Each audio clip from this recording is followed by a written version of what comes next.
Valentine's Day occurs every February 14th. Across the Western Judeo-Christian world and in other places around the world, candy, flowers, and gifts are exchanged between loved ones, all in the name of Saint Valentine. But who is this mysterious saint and where did these traditions come from? Find out about the history of Valentine's Day, from the ancient Roman ritual of Lupercalia that welcomed spring to the card-giving customs of Victorian England. The legend of Saint Valentine? The history of Valentine's Day, and the story of its patron saint, is shrouded in mystery. We do know that February has long been celebrated as a month of romance and that Saint Valentine's Day, as we know it today, contains vestiges of both Christian and ancient Roman tradition. But who was Saint Valentine, and how did he become associated with this ancient rite? The Catholic Church recognizes at least 3 different saints named Valentine or Valentinus, all of whom were martyred. One legend contends that Valentine was a priest who served during the 3rd century in Rome. When Emperor Claudius II decided that single men made better soldiers than those with wives and families, he outlawed marriage for young men.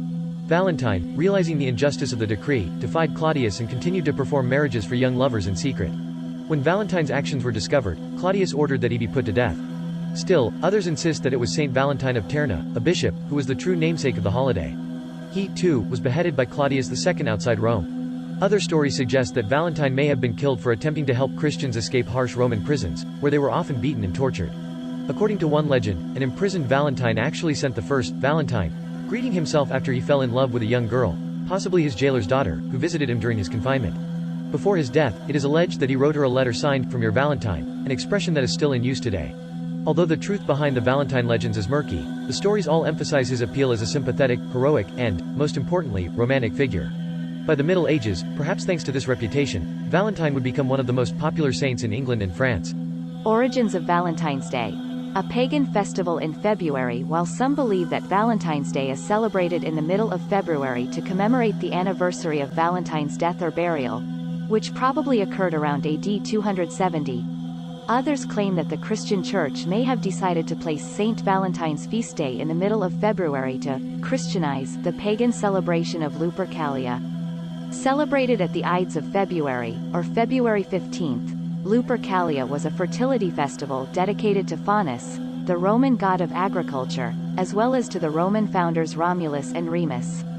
To begin the festival, members of the Luperci, an order of Roman priests, would gather at a sacred cave where the infants Romulus and Remus, the founders of Rome, were believed to have been cared for by a she-wolf or lupa.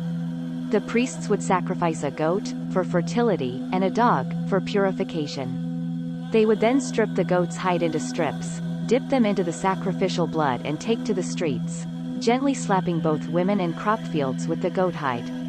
Far from being fearful, Roman women welcomed the touch of the hides because it was believed to make them more fertile in the coming year.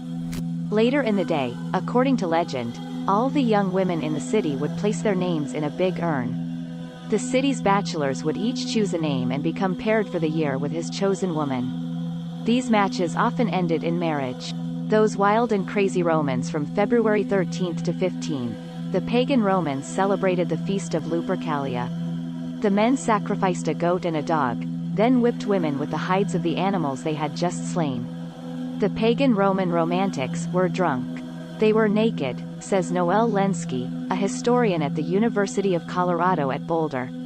Young women would actually line up for the men to hit them, Lenski says. They believed this would make them fertile. The brutal fete included a matchmaking lottery, in which young men drew the names of women from a jar. The couple would then be, coupled up for the duration of the festival for illicit fornication out of a legitimate marriage, or longer, if the match were right. The ancient pagan Romans may also be responsible for the name of our modern day of love. Emperor Claudius II executed 2 men, both named Valentine, on February 14th of different years in the 3rd century AD. Their martyrdom was honored by the Catholic Church with the celebration of Saint Valentine's Day. Valentine's Day, a day of romance and keep the ancient pagan practices alive. Lupercalia survived the initial rise of Christianity but was outlawed, as it was deemed unchristian, at the end of the 5th century when Pope Gelasius declared February 14th Saint Valentine's Day. It was not until much later, however, that the day became definitively associated with love.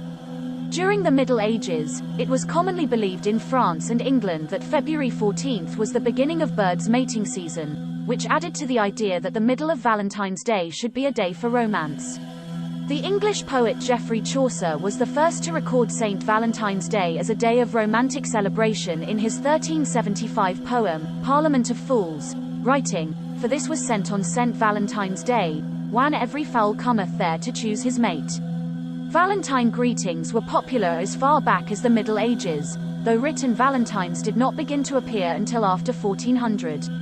The oldest known Valentine still in existence today was a poem written in 1415 by Charles, Duke of Orleans, to his wife while he was imprisoned in the Tower of London following his capture at the Battle of Agincourt. The greeting is now part of the manuscript collection of the British Library in London, England. Several years later, it is believed that King Henry V hired a writer named John Lydgate to compose a Valentine note to Catherine of Valois. Who is Cupid? Cupid is often portrayed on Valentine's Day cards as a naked cherub launching arrows of love at unsuspecting lovers. But the Roman god Cupid has his roots in Greek mythology as the Greek god of love, Eros. Accounts of his birth vary. Some say he is the son of Nyx and Erebus, others, of Aphrodite and Ares. Still others suggest he is the son of Iris and Zephyrus or even Aphrodite and Zeus, who would have been both his father and grandfather. According to the Greek archaic poets, Eros was a handsome immortal who played with the emotions of gods and men, using golden arrows to incite love and leaden ones to sow aversion. It was not until the Hellenistic period that he began to be portrayed as the mischievous, chubby child he had become on Valentine's Day cards. Shakespeare in Love and promoting the pagan Valentine Day. As the years went on, the holiday grew popular among no-Muslims of course, and sadly in the whole world later on.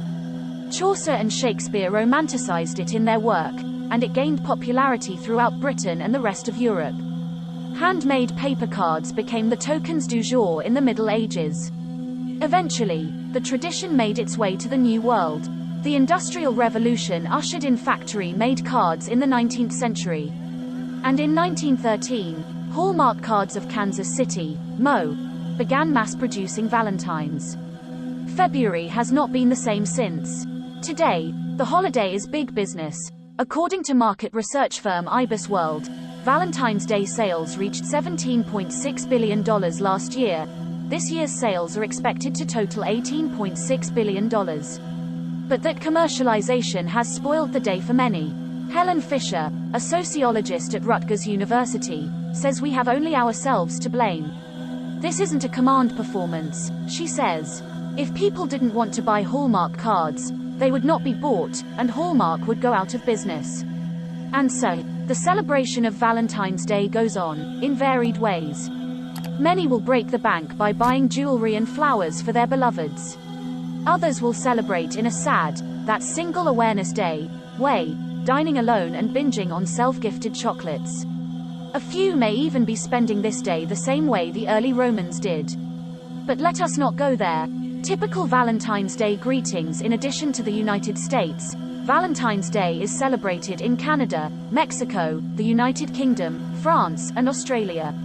In Great Britain, Valentine's Day began to be popularly celebrated around the 17th century.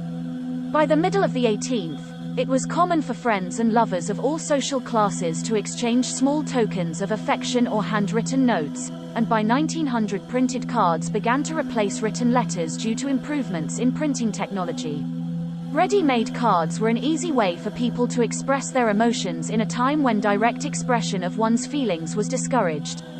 Cheaper postage rates also contributed to an increase in the popularity of sending Valentine's Day greetings. Americans probably began exchanging handmade valentines in the early 1700s. In the 1840s, Esther A. Howland began selling the first mass-produced valentines in America. Howland, known as the Mother of the Valentine, made elaborate creations with real lace, ribbons, and colorful pictures known as scrap.